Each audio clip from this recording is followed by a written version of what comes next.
अगर आपके घर में कैपेसिटी है 5 आदमी का, हम बाहर से और दूसरे मुल्क से ला करके आदमी 50 आदमी ठूस देंगे, तो आप कहाँ से खिलाने सकेंगे? मोदी जी जो कर रहे हैं वो गलत कर रहे हैं। एक दूसरे को लड़ाने की उकसाने की योजना बन रही है। हमारे हित की बात नहीं क्या है, इसलिए 60 साल जो कांग्रेस देश में राज करी है यही करा है, हिंदू मुस्लिम करके।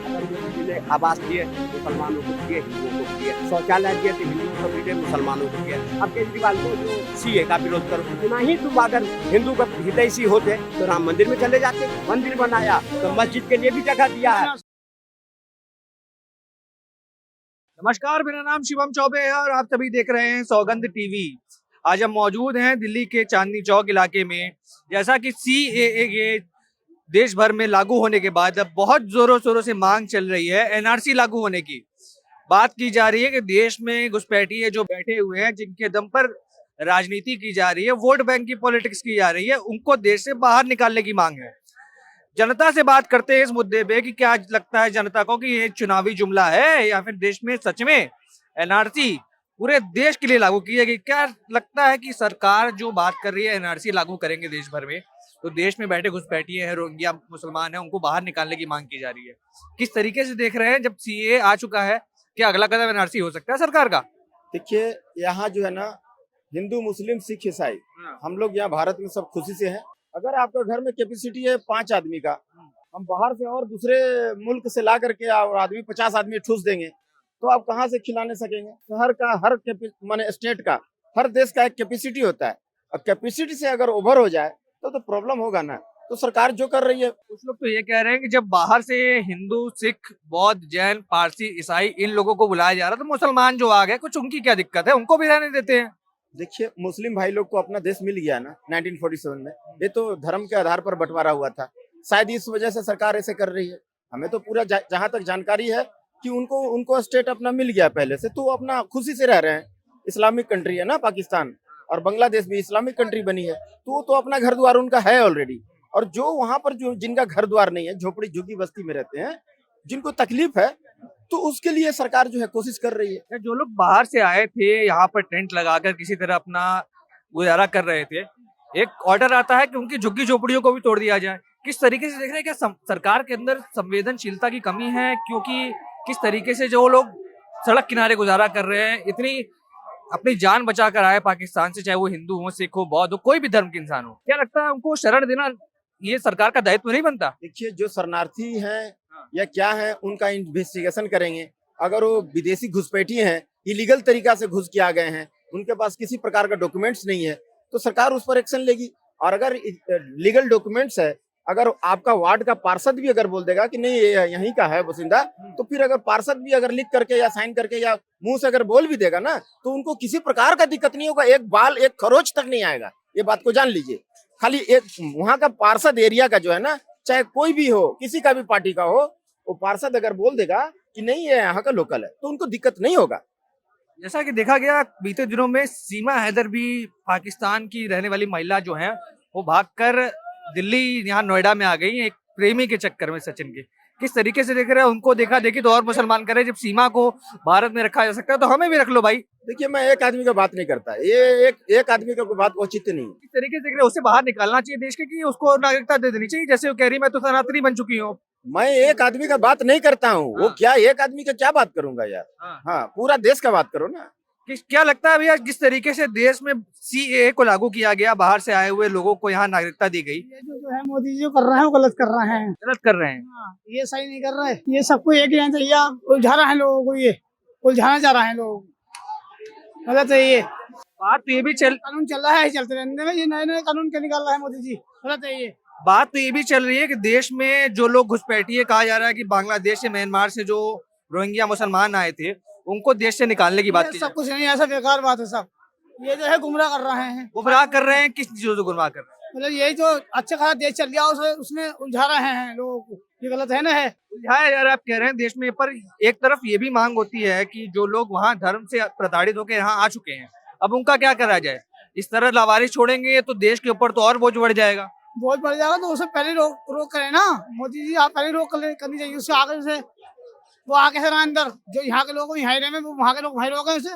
अच्छा, पाकिस्तान से सीमा हैदर भी यहाँ आई हैं। लोग कह रहे हैं इनको जब दे दिया, यहाँ आराम से रह रही है, सचिन के साथ अपनी जिंदगी गुजारने का सपना देख रही है, तो और किसी को क्यों नहीं दिया जा रहा? वो तो मोदी जी जाने क्या लगता है, सीमा को बाहर भेजना चाहिए या सचिन के साथ यहीं रहने देना चाहिए नोएडा में? बाहर भेजो नहीं, जब वो बाहर तो बाहर भेजो नहीं। वो तो कह रही है मैं तो अब सचिन के साथ रहूंगी, यहीं अपना भारत में गुजारा करूंगी। मोदी जी की वो है ना, मोदी जी जाने मोदी जी ने सीमा हैदर को बुलाया, आप कह रहे हैं? तो सही है, कोई बात नहीं, बुलाया तो हो जाने। किस तरीके से देख रहे हैं? क्या आपको लगता है ठीक तरीके से वो आई है, या आप कह रहे हैं सरकार को सबको एक तरीके से देखना चाहिए, चाहे वो कोई भी धर्म का हो? हाँ, धर्म कोई भी हो, सबको एक तरीके से चलनी चाहिए। अच्छा, क्या लगता है जासूसी उसी से तो करने नहीं आई सीमा हैदर भारत में? इसके बारे में नहीं। क्या लगता है सर, जिस तरीके से देश में सीएए को लागू किया गया, उसके बाद देश भर में ये मांग हो रही है कि देश में एनआरसी को भी लागू करेंगे, और जो यहाँ पर घुसपैठिए आए हुए हैं जिनके पास कोई दस्तावेज नहीं है, उनको देश से बाहर निकालेंगे। किस तरीके से देख रहे हैं? ऐसी कोई बात नहीं है, भ्रम फैलाया जा रहा है, एक दूसरे को लड़ाने की उकसाने की योजना बन रही है। गृह मंत्रालय ने स्पष्ट करा है कि अभी सीए लागू किया है, एनआरसी ये सब कोई अभी मुद्दा नहीं अमित है। शाह ने कहा था कि सीए आ रहा तो एनआरसी जरूर आएगा। तो वो कहा था, लेकिन अभी लागू तो नहीं कर दिया ना, लागू तो नहीं है। अब विपक्ष वाले पीछे भी देखे थे सीए के विरुद्ध में उकसा के, बिरयानी के नाम पर शाहीन बाग में जगह जगह दंगे होंगे। ये सब पॉलिटिकल पार्टी सब जो है एक वोट बैंक का अपना आधार बना लिया है, जो इन बदनाम करने का, मुस्लिम समुदाय को बदनाम करने का विपक्षियों ने एक एजेंडा सेट कर लिया है कि इनको बदनाम करो। और इस चीज को देश की जनता और मुस्लिम भाई भी समझ गया है। ये हमें यूज तो किया है, लेकिन हमें हमारे हित की बात नहीं किया है, हमारे हित की बात नहीं किया है। इसलिए 60 साल जो कांग्रेस देश में राज करी है, यही करा है हिंदू मुस्लिम करके। आज हिंदुओं ने जागा और देखा, और ये बात मुसलमान को भी पता चल गया कि हमारे हित की बात कौन करने वाला है, कौन नहीं करने वाला है। 60 साल कांग्रेस ने सिर्फ यूज किया वोट का, लेकिन भला नहीं किया। आज मोदी जी ने आया है तो उनका भी उत्थान हुआ है। आप डाटा देख लीजिए, कितने परसेंट पहले मोदी जी के पक्ष में थे, अब कितने पक्ष मोदी जी के। हमारे साथ तो मुसलमान भाई खड़े हैं, हम उनसे जान लेते हैं कि क्या लगता है। अच्छा, योजना बताता हूँ, मोदी जी की जितनी भी योजना है, अगर उसमें भेदभाव हो, जो हिंदू को दिया है मुसलमान को नहीं दिया, तब तो कहें, लेकिन सबको बराबर दिया है। वोट देने का भी अधिकार सबको है, तो सत्ता भोगने का भी अधिकार सबको है। अगर मोदी जी ने आवास दिए तो मुसलमानों को भी दिए, हिंदुओं को भी दिए। शौचालय दिए तो हिंदुओं को भी दिए, मुसलमानों को दिए। मुद्रा योजना हिंदुओं का है तो मुसलमानों के। सबसे ज्यादा मुस्लिम लोगों ने उससे योजना, मुद्रा योजना से लोन लिया है और अपना कारोबार आगे बढ़ाया है। और जितने भी योजना है सबसे, इसलिए तो मोदी जी के जो वोट बैंक है चारों धर्म को लेके है, इसलिए तो 400 पार के नारे दे रहे हैं, 4 से 11 आ रही है। नहीं तो कोई संभव है जो एक वर्ग के लोग इतना कर पाएगा। इसलिए मोदी जी को बदनाम करने के लिए अब विपक्ष के पास कोई मुद्दा ही नहीं है जाने के लिए, क्योंकि अब एक ही उनको दिख रहा है, अब केजरीवाल को जो सीए का विरोध करो। अब सीए में है क्या वो भी जानता है, पढ़ा लिखा लोग है। पहले भी इतना ही तुम अगर हिंदू का हितैषी होते तो राम मंदिर में चले जाते, क्यों नहीं गए राम मंदिर का भी तुमने विरोध किया। अब जब देखा हिंदू के वोट खसक रही है तो राम मंदिर भी पहुंच गया। अब देखा यहाँ पर में जो फिर वोट हो रहे हैं हिंदुओं के, तो अब इनके पक्ष में बयान देना शुरू कर दिया और इनको भड़काना शुरू कर दिया कि तुम तो एनआरसी आएगी, तुम भागे जाओगे। किसी जो हिंदुस्तान में बसा हुआ मुसलमान है कोई नहीं जाएगा, यही रहेगा, उसके खानदान भी रहेगा, सब रहेगा। लेकिन अवैध रूप से जो रोहिंग्या घुसपैठिए आए हैं उनके ऊपर कार्रवाई होगी, अभी नहीं होगी, बाद में होगी। उसके बाद जो है सर, मैं ये कहना चाह रही हूँ, जो गुजराती आए हैं उसके साथ हम भी तो कर सकते हैं, ये हो सकता है। ऐसा नहीं, आपको भ्रम में रखा जाए, ये भड़काते हैं। ये पीछे भी देखे थे कितना नुकसान किसका हुआ था, देश का ही हुआ था ना, देश का ही। लेकिन जब अब समझ में आया और सही तरीके से उसको यूज किया गया, पढ़ लिख करके समझा बुझा करके, तो एक कंकर भी नहीं चली। धारा 370 हटाने के बाद वही महबूबा और वो कहा करती थी वो तिरंगा थामने वाला नहीं होगा, और धारा 370 लागू करोगे तो खून की नदियां बह जाएगी। लेकिन जब सरकार अपने पर आई तो एक कंकर भी नहीं पड़े, धारा 370 लगा करके देश के मुख्य धारा में अमित शाह ने जोड़ दिया और किसी की सांसें नहीं फूली। इसलिए अगर किसी को बहकाया जा रहा है तो इस भ्रामक प्रचार से दूर रहे। कोई नहीं जाना वाला है, जो हिंदुस्तान का मूलभूत मुस्लिम है कहीं नहीं जाएगा और न कहीं भेजेगा सरकार, लेकिन सब भाईचारे से रहते हैं। हम तो ये भी कहते हैं कि अगर मोदी जी ने मंदिर बनाया तो मस्जिद के लिए भी जगह दिया है, और मुसलमान आगे आकर के अब बनाए तो हिंदू भी सहयोग करने के लिए तैयार है। अगर मंदिर बनने कोई बात नहीं है, अच्छी बात है, सब जाओ आओ जाओ, उसमें कुछ नहीं हो रहा। लाखों मंदिर बन पड़ा है, कोई जा रहा है, लाखों मस्जिद बन पड़ी है, कोई जा रहा है, उसमें कोई बात नहीं है इसकी। बस भाईचारा एक रहे, ये एनआरसी बहुत अंतर है।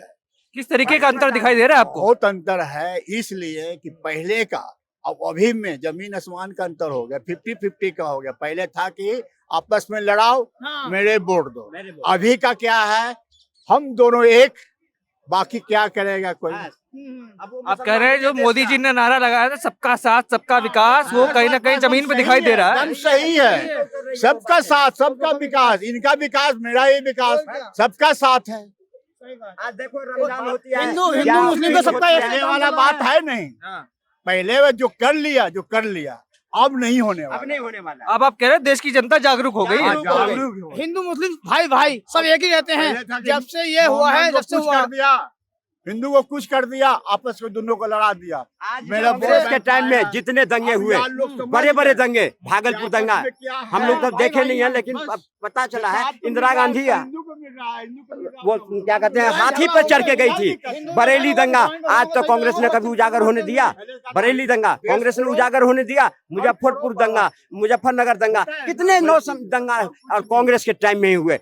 सबसे बड़ा दंगा 84 में, एक आदमी के पीछे लाखों सिख मारे गए। ये सब दंगा, देश की जनता इतना, आजकल प्रिंट मीडिया का युग है, इलेक्ट्रॉनिक मीडिया का युग है, सबके पास मोबाइल है, सब देखता है कि देश के लिए कौन काम कर रहा है, देश को लूटने वाला कौन है। जो देश को लूटने वाले थे उसको किनारा लगा दिया देश की मोदी जी जनता। बहुत बढ़िया काम कर रहे हैं, बहुत अच्छा काम कर रहे हैं। मोदी जी रहना चाहिए, सरकार में बहुत अच्छा काम कर रहे हैं, सबके लिए। बस लोग जो है पीछे साइड में लगे हुए हैं, वो भड़का रहे हैं, ये करो वो करो, और कोई नहीं है। ये तो आप भी लोग भी जानते हैं, मीडिया वाले कौन क्या कर रहा है। मोदी जी बहुत बढ़िया काम कर रहे हैं। तो देखा आपने किस तरीके से प्रधानमंत्री नरेंद्र मोदी और उनकी सरकार के ऊपर विश्वास जताया गया जनता द्वारा। ये भी बताया गया कि पहले की सरकारें जो थी वो वोट बैंक की पॉलिटिक्स के चक्कर में धर्मों को आपस में लड़ाकर अपने वोट बटोरा करती थी। पर मोदी जी ने जो नारा लगाया था सबका साथ सबका विकास और सबका विश्वास, वो कहीं ना कहीं जमीन से जुड़ा हुआ नारा जनता के बीच में दिखाई देने को पड़ रहा है। और तमाम खबरों के लिए हमारे साथ बने रहें, देखते रहे सौगंध टीवी। बहुत बहुत धन्यवाद। आप देख रहे हैं सौगंध टीवी, सौगंध वतन की।